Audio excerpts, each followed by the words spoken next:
મંદિર સુધી પહોંચવું ને સાહેબ એ શરીરનો વિષય છે, પરંતુ ઈશ્વર સુધી પહોંચવું એ મનનો વિષય છે. બીજાને ખરાબ ચિતરી દેવાથી આપણે સારા સાબિત થઈ જશું એવો ભ્રમ ક્યારેય રાખતા નહીં મારા વાલા.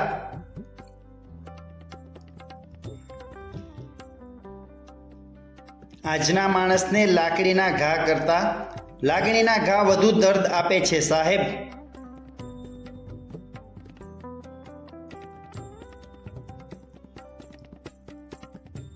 માણસો એકબીજાને ઓળખવા ભેગા થાય છે અને એકબીજાને ઓળખી જાય પછી જુદા થઈ જાય છે મારા વાલા.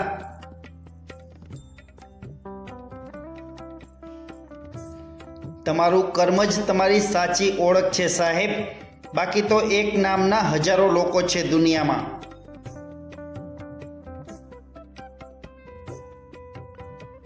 પોતાની બુદ્ધિ અને બીજાનું ધન દરેકને વધારે જ લાગે છે સાહેબ.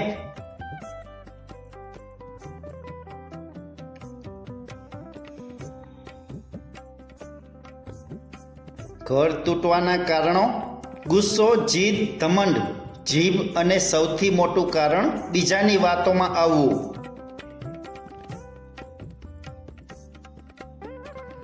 સાહેબ, જીવનમાં યાદ રાખજો, ખરાબ સમય આવે ને ત્યારે જ સમજાય કે સારું કોણ અને મારું કોણ.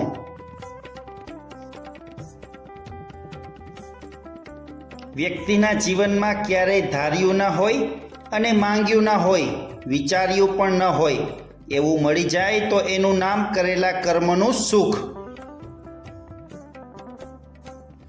સાહેબ, કિરણ ભલે સૂરજની હોય કે આશાની હોય, એ આપણી જિંદગીમાંથી અંધકારનો નાશ કરે છે.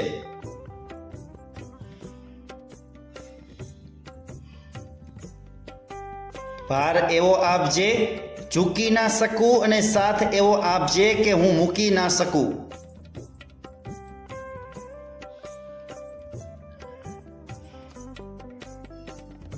નજર નજરમાં ફરક હોય છે સાહેબ. કોઈને ચહેરાથી પ્રેમ થાય તો કોઈને સ્વભાવથી.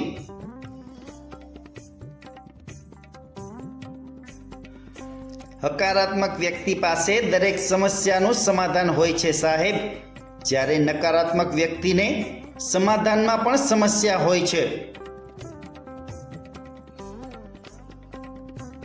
અંધારાથી શું ડર રાખવાનો સાહેબ, થોડા દિવસે છેતરાયેલા માણસ છીએ.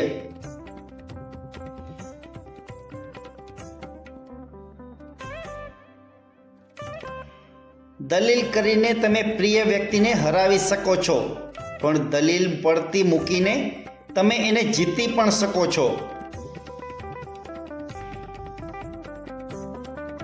કોઈ મોટું મળી જાય તો નાનાને છોડી ના દેતા સાહેબ, કારણ કે જ્યાં સોયની જરૂર પડે ત્યાં તલવાર કામ નથી આવતી. ખૂબી જોઈને ચાહો તેને આકર્ષણ કહેવાય, પણ ખામીઓ ખબર હોવા છતાં કોઈને ચાહો ને એ પ્રેમ કહેવાય.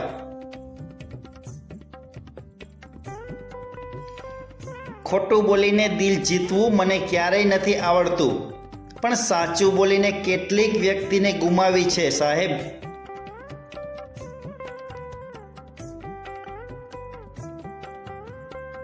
ક્યારે કોઈ દિવસ ધમન ના કરવો, કેમ કે ફૂલોને બી ખબર નથી હોતી કે મંદિરમાં ચડાવવાના છે કે અર્થી ઉપર ચડાવવાના છે.